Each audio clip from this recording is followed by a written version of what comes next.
Muy buenas, emprendedores y emprendedoras, bienvenidos a este vuestro canal del emprendimiento. Yo soy Borja Pascual y hoy os quiero hablar sobre el balance de situación. Pues sí, amigos, el balance de situación, además de que en muchos casos nuestra forma jurídica esté obligada a generar ese balance de situación al menos una vez al año, además de eso es un informe, una herramienta que nos permite tener esa foto fija en un momento determinado de cómo está, de cómo funciona, de pues qué capacidades tiene nuestro proyecto empresarial. ¿Y qué es un balance de situación? Bueno, pues un balance de situación es un informe contable en el que vamos a poder ver cómo está nuestra empresa, nuestro negocio, en un momento determinado en cuanto a la parte económica y la parte financiera. Nos va a mostrar esos derechos que tenemos como compañía, los activos, nos va a mostrar también las obligaciones, las deudas y, ¿por qué no?, esos bienes que tiene también la compañía, que sería ese patrimonio neto. ¿Y qué tipos de balances existen? Bueno, pues hay múltiples balances, algunos derivadas del balance de situación, pero que vamos a repasar ahora mismo. Balance de situación, ya lo hemos dicho, una foto fija de cómo se encuentra nuestra empresa a nivel económico y financiero. Balance de comprobación, el famoso sumas y saldos. Bueno, pues lo que nos va a permitir es ver si hemos cometido algún tipo de error en ese libro diario o en ese libro mayor. Balance de apertura. Es el informe, ese balance que nos va a dar la situación inicial cuando ponemos en marcha nuestro negocio, la foto en ese momento, o cuando empezamos el nuevo ejercicio. Balance comparativo. Bueno, pues vamos a tener ese balance de situación en diferentes fechas, de manera unida en el mismo balance, que lo que nos va a permitir es ver la evolución de los activos, de los pasivos, del patrimonio neto de la compañía. Nos va a permitir ver cuál es la evolución de la compañía. El balance consolidado, bueno, pues este lo vamos a utilizar si somos un grupo de empresas y podemos tener los balances de cada una de las empresas, pero finalmente vamos a tener un balance general de todo el grupo de empresas. ¿Y cuál es el balance de fusión? Bueno, pues el balance de fusión es ese balance que van a tener cada una de las empresas que se vea inmerso en un proceso de fusión entre ellas. Pues cada uno de sus balances serán balances de fusión. Y por último, el balance de liquidación, que es ese balance que obtendremos cuando vamos a liquidar la empresa, bueno, pues para poder sobre ese balance tomar las medidas necesarias para la liquidación. ¿Y cuál es la estructura de un balance de situación? Bueno, pues en la contabilidad de una empresa o de un negocio vamos a utilizar fundamentalmente tres elementos patrimoniales. Estaremos hablando de los activos, estaremos hablando de los pasivos y del patrimonio neto de la compañía. La fórmula que tenemos que aplicar en este informe claramente tiene que igualar dos partes. El activo debe ser igual al pasivo más el patrimonio neto. Esta cuenta, esta fórmula siempre se debe cumplir para garantizar que tengamos un buen balance de situación, un balance de situación bien hecho. Para hacernos una idea rápida, estamos hablando que el activo es lo que tiene la empresa, el pasivo es lo que debe y el patrimonio neto pues son esos bienes que son de la empresa. Es importante saber que ese activo y ese pasivo lo vamos a poder dividir en dos partes. Estaremos hablando del activo y el pasivo corriente y el activo o el pasivo no corriente. ¿En función de qué? Pues en función del plazo que tenemos para ese activo o para ese pasivo. ¿Y qué es el activo en un balance de situación? Bueno, pues el activo son todos esos bienes, todos esos recursos, todos esos derechos que tiene una compañía pues estaríamos hablando desde la mercadería hasta esos productos ya fabricados, pero también hablaríamos de la maquinaria que necesitamos para generar esos materiales o el almacén o pues cualquiera de esas cosas que necesita tener la empresa para su actividad económica.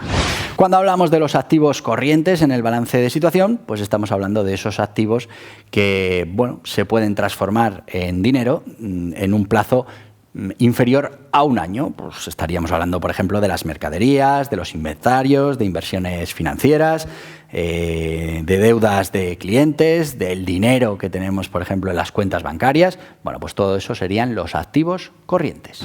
¿Y cuáles son los activos no corrientes de una compañía? Bueno, pues todos esos activos que no esperamos convertir en líquido en un plazo de un año. Y bueno, pues ahí estaría desde esos activos fijos inmuebles, por ejemplo, esas naves, esas oficinas, terrenos, equipos, maquinaria. También estamos hablando de inversiones a largo plazo que no vamos a recuperar en un plazo de un año. Y también, bueno, pues los activos intangibles, como puedan ser las marcas, las patentes. Bueno, pues todo eso estaríamos hablando de activos no corrientes. ¿Y qué es el pasivo en el balance de situación? Bueno, pues el pasivo son todas esas obligaciones y deudas que tiene la empresa en su actividad.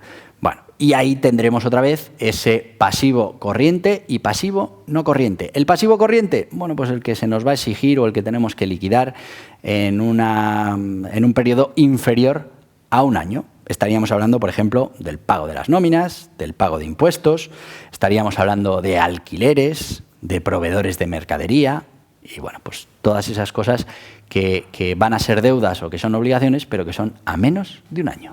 ¿Y cuál es ese pasivo no corriente en ese balance de situación? Bueno, pues estamos hablando de todas esas obligaciones y deudas que van más allá de 12 meses, más allá de un año. Estaríamos hablando, por ejemplo, de los fondos de pensiones, estaríamos hablando de deudas a largo plazo, por ejemplo, una hipoteca que tenemos sobre un bien o sobre una nave industrial que hemos tenido que comprar. Bueno, pues estas serán deudas con el banco a largo plazo, con lo que estaremos hablando de pasivos no corrientes.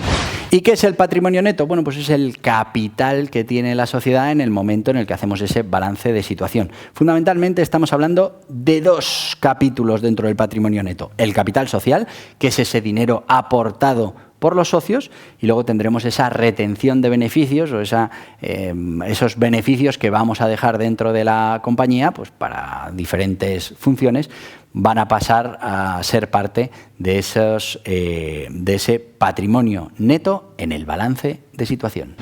Y para que el balance de situación refleje, bueno, pues lo maravillosa que es tu empresa, es muy importante que te suscribas a este canal del emprendimiento. Porque, bueno, la verdad es que no va a cambiar los números de tu balance, pero tú vas a estar mucho más feliz, mucho más contento y mucho más tranquilo. Así que venga, suscríbete. Mira, si le das aquí a este ahí abajo, tienes para suscribirte. Le ves ahí, le das. Y si no, abajo del todo, que pone suscríbete. Tú dale, acepta las notificaciones. Y bueno, nos vemos en el siguiente vídeo. ¿Y cuál es la utilidad del balance de situación? Bueno, pues es un informe contable muy interesante que junto con otros estados financieros fundamentales, como por ejemplo la cuenta de resultados o el estado de cambios en el patrimonio neto y el estado de flujos, pues van a contribuir a darnos toda esa información que necesitamos para saber cuál es la situación de nuestra empresa en cada momento. Con el balance de situación vamos a conocer 3 métricas fundamentales, con el balance de situación y, como os digo, con otros informes que también nos van a aportar luz sobre cómo va nuestra compañía. La liquidez, bueno, pues algo que vamos a poder ver en ese balance de situación, porque vamos a poder ver cuáles son nuestros activos corrientes, cuáles son esos activos que vamos a poder o que ya tenemos transformados en dinero. Y muy importante, tienen que ser los activos corrientes mayores que los pasivos corrientes. Eso querrá decir que vamos a tener liquidez o que tenemos liquidez en ese momento en el que estamos viendo o estamos haciendo ese balance de situación. También vamos a poder medir la eficiencia, y es que si comparamos el balance de situación con las cuentas de resultados, pues podremos ver qué grado de eficiencia tenemos en la transformación de esos activos a la hora de la utilización, de esos activos a la hora de conseguir ingresos. Lo vamos a poder ver viendo el balance de situación y, como os decía, la cuenta de resultados. Apalancamiento, y es que con el balance de situación vamos a poder medir ese nivel de endeudamiento que tiene nuestra compañía, y eso, bueno, pues nos va a dar ese riesgo financiero que, bueno, tenemos en nuestra compañía y que podemos poner medidas para resolverlo. Tenemos que tener en cuenta que el balance de situación es un informe que, bueno, nos van a pedir terceros. De hecho, en muchas formas jurídicas vamos a tener que presentar de manera pública estos balances en ese registro de las cuentas a las que estamos obligados como sociedades limitadas, sociedades anónimas, en definitiva las sociedades mercantiles. Es una información pública, una radiografía en ese momento de la situación de nuestra compañía. Bueno, pues eso nos lo va a pedir también un banco para la concesión de un crédito, o un inversor que quiera entrar dentro de nuestro accionariado, o en muchos casos un proveedor para servirnos mercancía con una cierta financiación de proveedor. Pero hay una segunda derivada que para mí es la más importante, y es la información, la rica información que nos puede dar de la situación de nuestra empresa en un momento determinado, y que nos puede llevar a un análisis de fortalezas y debilidades que tiene nuestra empresa, y vamos a poder trabajar para que esas debilidades desaparezcan o incluso se conviertan en fortalezas. ¿Y quién está obligado a presentar un balance de situación? Bueno, pues como os decíamos, muchas formas jurídicas tienen esa obligación. Es verdad que hay algunas exenciones, pero la obligación de todas esas sociedades mercantiles, sociedades limitadas, sociedades anónimas, es la de presentar en el registro mercantil las cuentas de la sociedad, y dentro de estas cuentas está el balance de situación. La obligación de presentación del balance está regulada por el artículo 257 de la Ley de Sociedades de Capital, y en este caso permite a pymes y autónomos presentar un balance abreviado si cumplen con una serie de condiciones durante 2 ejercicios seguidos. Estamos hablando de activos inferiores a 4 millones de euros, también de importe neto de cifra de negocio por debajo de los 8 millones, y bueno, pues no tener más de 50 empleados. En esos casos vamos a poder presentar unos balances abreviados, pero que ya os digo que dentro de esos balances abreviados tenemos nuestro balance de situación. Así que ya sabéis, amigos, el balance de situación es un informe contable que nos va a ayudar a ver una foto fija de la situación económica y financiera de un negocio. Y bueno, el mayor beneficio que tiene este informe es cuando lo aplicamos en nuestro propio negocio, y lo aplicamos para trabajar esas debilidades y convertirlas a poder ser, o hacerlas desaparecer, o convertirlas en fortalezas. Pero también tenemos que saber que vamos a estar en algunos casos obligados a presentar este balance de situación dentro de las cuentas de la empresa, y que al final nos lo va a requerir terceros para poder trabajar con nosotros, bien para darnos financiación, bien para actuar como proveedores, o para acceder, por ejemplo, a ciertas ayudas de la administración pública. Así que importante que sepamos lo que es el balance de situación y cómo nos puede ayudar para mejorar nuestro negocio. Yo te voy a pedir algo que también te va a ayudar a mejorar tu negocio, que es simplemente que te suscribas a este canal del emprendimiento. Vas a recibir toda la información, y si lo que quieres es seguir aprendiendo términos que tienen que ver con esto del emprendimiento, aquí te dejo más vídeos relacionados. Adiós, adiós.